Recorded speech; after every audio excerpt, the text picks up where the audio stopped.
92.7 big FM पे आप सुन रहे हैं यादों का idiot box with Nilesh Mishra. दोस्तों, आज मैं आपको सुना रहा हूं कहानी जुगनू और जल देवता, और इसको लिखा है दुर्गेश सिंह ने। जुगनू बहुत ही जिद्दी किस्म का बच्चा था। उसको जो भी चाहिए तुरंत ही चाहिए। जुगनू के पिताजी डाक बाबू थे, चिट्ठियां लोगों के घरों तक पहुंचाया करते थे। जुगनू की मां को उसकी बहुत चिंता होती थी, क्योंकि वो अपने आगे किसी की सुनता ही नहीं था। इधर जुगनू ने कई दिनों से नई जिद पकड़ रखी थी कि उसको क्रिकेट बैट चाहिए। वीरेंद्र सहवाग जिस बैट से खेलता है उसी कंपनी का। अब छोटी मोटी रकम होती तो डाक बाबू ले आते जुगाड़ करके, लेकिन 1000 रुपए का क्रिकेट बैट खरीदने का मतलब उनकी तनख्वाह के एक बड़े हिस्से का निकल जाना था। उस दिन भी जुगनू सुबह से उठकर अपने बिस्तर पे लेटा हुआ था। डाक बाबू को अच्छे से पता था कि आज वो फिर से रामलीला करने वाला है घर में, सो अपना बैग उठा के वो चलते बने। पूरा युद्ध मां को अकेले लड़ना था आज। जुगनू, चल उठ जाना बाबू, ब्रश कर ले, स्कूल नहीं जाना है क्या? मां जुगनू का हाथ पकड़ के जगाती हुई बोली। जुगनू ने मां का हाथ झटक दिया। मां को समझ में आ गया कि आज मामला बेहद गंभीर है। वो जुगनू को मनाने के लिए उसकी पसंदीदा इत्र वाली इमरती लेने याद शहर बाजार चली गईं। जब मां बाजार से लौटी तो जुगनू अपने बिस्तर पे नहीं दिखा। मां ने सोचा न जाने कहां चला गया। घर में खोजने के बाद जब वो छत की ओर गई तो पाया कि मुंडेर पे बैठा जुगनू दातून घिस रहा था। मां के हाथों में टंगे थैले की ओर देख जुगनू की आंखें चौड़ी तो हुई, लेकिन मां के लिए बेटे से बड़ा अभिनेता कोई नहीं होता, सो जुगनू के हाव भाव बदलने के बाद भी बरकरार रहे। मां जुगनू के पास गई और उसके माथे पर हाथ रखती हुई बोली, बैट आ जाएगा जब तेरे बाबू को बोनस मिलेगा बेटा, लेकिन अभी तू इमरती तो खा ले। जुगनू ने मां के हाथों से इमरती वाला थैला छीन लिया, दातून छत से फेंक दी। मुंडेर पे बैठ के ही जुगनू इमरती खाने लगा। उस दिन सुबह से पहली बार जुगनू ने मां से बात की। बोनस कब मिलेगा बाबू को? मां छत पे झाड़ू लगाने लगी थी तब तक। सफाई करते करते मां ने जुगनू की बात का जवाब दिया, अगले महीने। जुगनू ने मुंडेर पर बैठे बैठे ही इमरती खत्म कर दी और कहा, अगर नहीं आया तो? मानो अगले ही पल वो कोई फरमान सुनाने वाला हो। मां ने कहा, आ जाएगा बेटा, तुझको तो पता है ना कि बाबू की तनख्वाह कितनी कम है। जुगनू के फरमान सुनाने की घड़ी अब आ ही गई। उसने कहा, उससे मुझे कोई मतलब नहीं है। अगर अगले महीने बैट नहीं आया तो मैं जल देवता के पास चला जाऊंगा और फिर कभी नहीं वापस आऊंगा। आप सुन रहे हैं यादों का edit box with Nilesh Mishra, सिर्फ 92.7 बिग एफएम पे।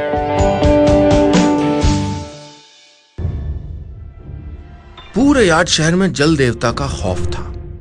किनारे के छोर पर बरसों पुराने एक सूखे कुएं के पास कोई भी नहीं जाता था। चांदनी रात के वक्त तो बिल्कुल नहीं। ये बात सबके जहन में घर कर चुकी थी कि वहां जाने पर जल देवता सबको निगल जाएंगे। किसी ने यह पता करने की कोशिश नहीं की कि ये बात फैलाई किसने है। जल देवता के पास जाने की बात सुनकर मां के होश फाख्ता हो गए। उन्होंने झाड़ू फेंक के जुगनू को 2 झापड़ रसीद किया और बोली, आगे से कभी ऐसी बात बोली ना तो कभी बात नहीं करूंगी तुझसे। जुगनू को झापड़ नहीं पड़े, बल्कि 440 वोल्ट के 2 इलेक्ट्रिक शॉक लग गए थे।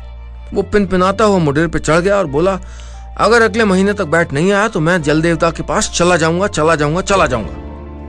मां जुगनू के जल देवता के पास जाने की बात सुनकर डर गई थी।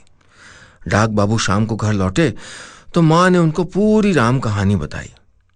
डाक बाबू बोले, ये जल देवता के पास जाने का ख्याल उसको कैसे आया?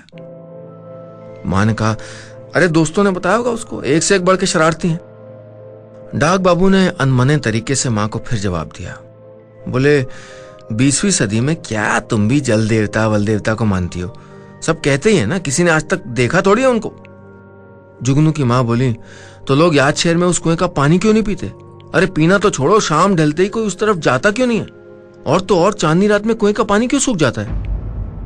डाक बाबू ने कहा, सबने सुन रखी है, किसी ने आज तक देखा नहीं है जल देवता को, डरपोक है याद शहर के लोग। जुगनू की मां ने पिता को झिड़कते हुए जवाब दिया, और तुम ही हो एक तैमूर लंग, तो खुद क्यों नहीं चले आते? मां बाबू की बहस में जुगनू की क्रिकेट बैट वाली बात नेपथ्य में ही रही, लेकिन जुगनू को बाबू के बोनस और सहवाग के क्रिकेट बैट का इंतजार था। जुगनू अब सामान्य हो गया था। स्कूल आने जाने लगा था और अपने सारे काम तय समय पर पूरा करने लगा था। उसे लगा था कि बैट तो आ ही जाएगा, लेकिन न आया तो। इस वजह से उसके बाल मन ने जल देवता के बारे में लोगों से पता करना भी शुरू कर दिया था। जैसे जैसे वो लोगों से पूछता गया, उसका डर भी बढ़ने लगा। बच्चों को जब तक बड़े ना समझाएं तब तक वो जबान के बड़े पक्के होते हैं। जुगनू को भी लगने लगा था कि अगर उसको अगले महीने तक बैट नहीं मिला तो उसको जल देवता का सामना करना पड़ेगा। पर कैसे? लोगों से बातचीत के दौरान उसको पता चला था कि जल देवता चांदनी रात में कुएं से बाहर निकलते हैं और जो भी उनको मिलता है उसको कुएं में लेकर डूब जाते हैं। इस डूबने से बचने के लिए जुगनू ने एक मजबूत स्कूटर के पहिए के ट्यूब का इंतजाम कर लिया था और अपनी रेनकोट भी झाड़ पोंछ के रख ली थी। अगला महीना आया, पिताजी को बोनस भी मिल गया, लेकिन जुगनू का बैट नहीं आया। पिता ने बाकी पैसे से अपने कुछ पुराने उधार चुका लिए थे। अब जुगनू कमर कस चुका था कि घर पे किसी को बताए बिना अगली चांदनी रात वो जल देवता के पास चला जाएगा। अगली चांदनी रात 2 दिनों बाद थी। आप सुन रहे हैं यादों का edit box with Nilesh Mishra, सिर्फ 92.7 बिग एफएम पे।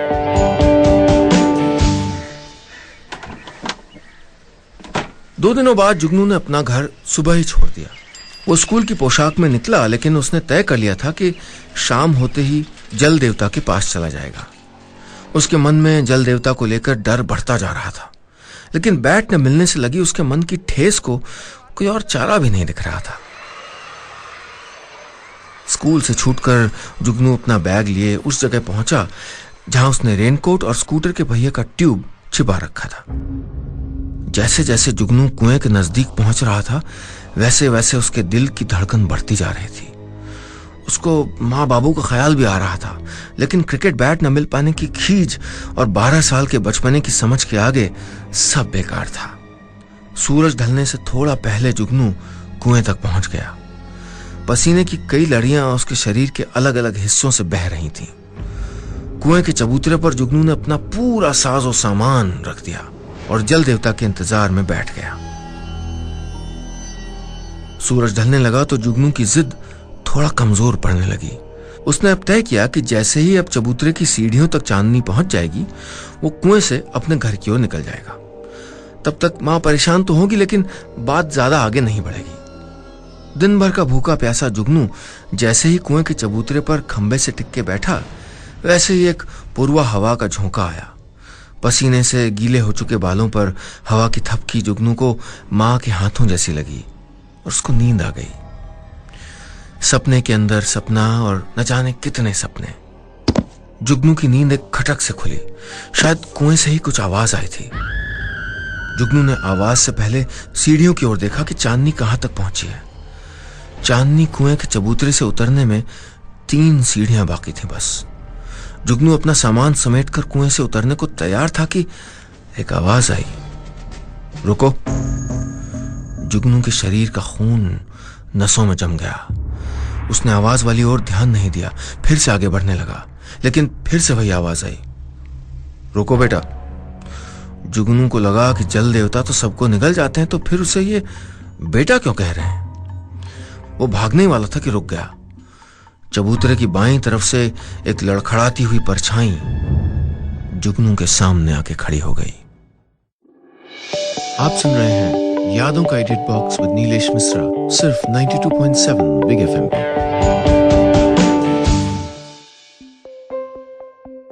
इसे जुगनू का बचपना कहें या जिद, अब उसके मन से जल देवता का डर कम हो गया था। बोरे जैसे कपड़े में लिपटे एक हट्टे कट्टे आदमी ने जुगनू से कहा, बैठ जाओ जुगनू। जुगनू को जान में जान आई कि ये कोई उसका जानने वाला है। उसने एक बार सीढ़ियों की ओर देखा तो लगा कि चांदनी वहीं रुकी हुई है। जुगनू ने हिचकिचाहट के साथ कहा, आप जल देवता हैं? चबूतरे पर औंधे मुंह गिरा आदमी जोर से हंसने लगा। उसकी हंसी भयानक तो नहीं थी, लेकिन भारी थी। जुगनू को लगा कि किसी बड़े आदमी की हंसी ऐसी होती होगी शायद। उसने कहा, कौन जल देवता? कोई जल देवता नहीं रहता यहाँ पे। तुम डाक बाबू के बेटे हो ना? जुगनू की बात करने की उत्सुकता बढ़ी। उसने कहा, तो माँ और बाबू क्यों कहते हैं कि सूखे कुएं के पास जल देवता रहते हैं? वो आदमी फिर से हंसने लगा। उसने कहा, तुम्हारे माँ और बाबू की तरह याद शहर के सारे लोगों को लगता है कि यहाँ जल देवता रहते हैं। जुगनू बोला, तो आप कौन है? उसका बाल मन उसकी जिद पे हावी हो रहा था। वो आदमी बोला, मैं चोर हूं, याद शहर का सबसे बड़ा चोर। 11 थानों की पुलिस मुझे तलाश कर रही है। जुगनू ने आदमी से पूछा, चोर तो अच्छे आदमी नहीं होते? उस आदमी ने कहा, मैंने कब कहा कि मैं अच्छा आदमी हूं? अच्छे तो बच्चे होते हैं, आदमी तो बुरे ही होते हैं। उसने जुगनू के गाल पे प्यार से एक हल्की सी चपत लगाते हुए कहा। जुगनू एक बार पीछे हटा, लेकिन तसल्ली होने पर सामान्य हो गया। उस आदमी ने कहा, डरो मत, मैं बच्चों का कोई सामान चोरी नहीं करता। जुगनू ने पूछा, तो क्या चोरी करते हो? उस आदमी ने कहा, अरे सेठों की दुकान में जो भी मिल जाता है वो चोरी कर लेते हैं। जुगनू की जिज्ञासा बढ़ गई। उसने पूछा, फिर तो आपके पास बहुत पैसे होंगे, गाड़ी होगी? उस आदमी ने कहा, हाँ है ना, लेकिन यहां नहीं, दूसरे शहर में। यहां तो मैं आज फंस गया हूं, इसलिए पैदल घूम रहा हूं। उन चीजों के कोई मायने भी नहीं मेरे लिए। उस आदमी ने कुएं के चारों ओर देखते हुए कहा। जुगनू ने पूछा, क्या देख रहे हो? वो आदमी इधर उधर देखते हुए बोला, एक काम करोगे मेरा जुगनू? क्या? अब जुगनू आराम से कुएं की जगत पे बैठ गया था, मानो ढेर सारे सवाल पूछने की इच्छा हो रही हो। वो आदमी थोड़ी देर तक औंधे मुंह कुएं की जगत पे लेटा रहा, जैसे किसी के कदमों की आहट सुनना चाह रहा हो, जैसे किसी खतरे का अंदेशा हो उसको। आप सुन रहे हैं यादों का edit box with Nilesh Mishra, सिर्फ 92.7 बिग FM पे। उस आदमी को ऐसे जमीन पे लेटे आहट सुनते देख जुगनू से रहा नहीं गया। उसने कहा, ये क्या कर रहे हो?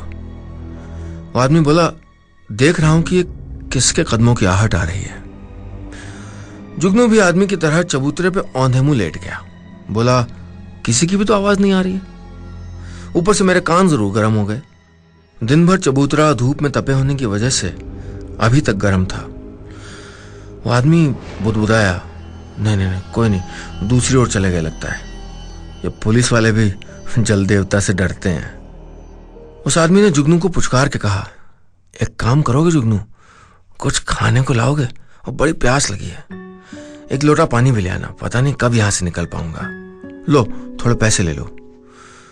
जुगनू ने कहा, मैं घर से खाना ले आऊंगा ना, माँ ने गर्म रोटियां बनाई होंगी, तुम पैसे मत दो मुझको।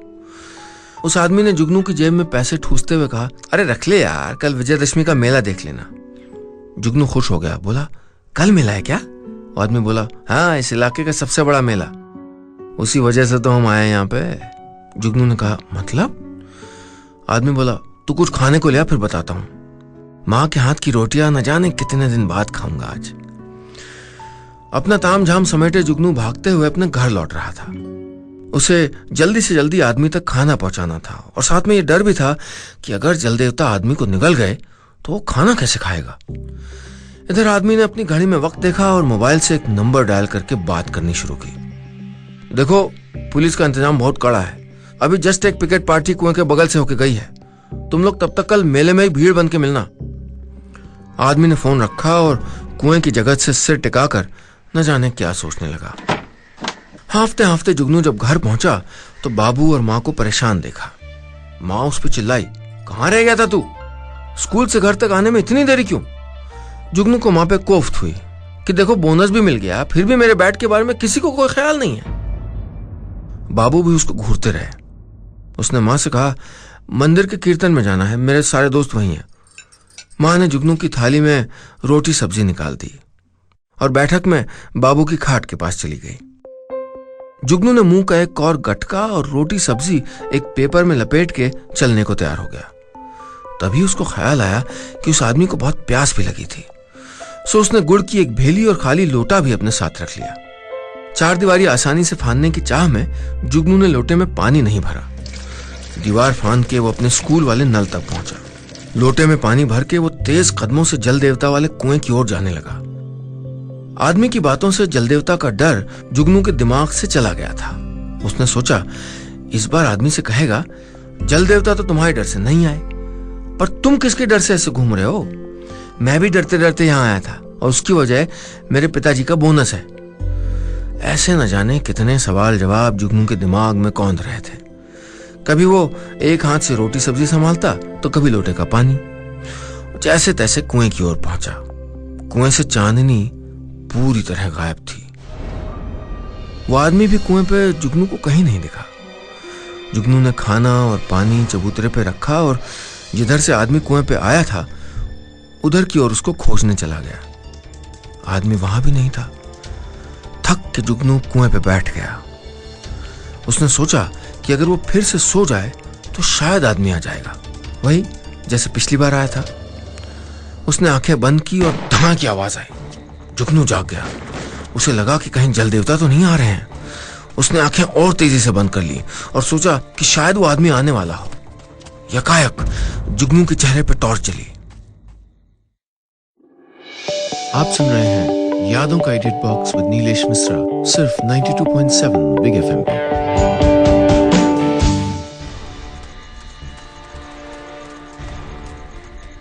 टॉर्च जलने से जुगनू की आंखें चुंधिया गईं। जुगनू का कलेजा डर के मारे जोर जोर से धड़क रहा था। चबूतरे के खंभों के पीछे छुप के उसने देखा तो झुरमुट के पास कुछ टॉर्चें जलती हुई दिखाई दी। पुलिस की वर्दी में 3-4 लोग बारी बारी न जाने क्या ढूंढ रहे थे। इतने में कड़ी आवाज गूंजी, अरे रामचरण चोर उस तरफ भागा है साहब, यहाँ की कुछ झाड़ियां अभी भी हिल रही हैं। जैसे तैसे पुलिस वाले कुएं के नजदीक आते गए, वैसे वैसे जुगनू खंबे की ओट में छिपता गया। छिपने के दौरान लोटे का पानी और रोटी सब्जी जुगनू चबूतरे पे ही भूल गया था। पुलिस वाले जब चबूतरे के सामने आए तो एक ने पानी और खाने पर टॉर्च जलाई। एक ने कहा, साहब लगता है खाना खाने आया था यहाँ।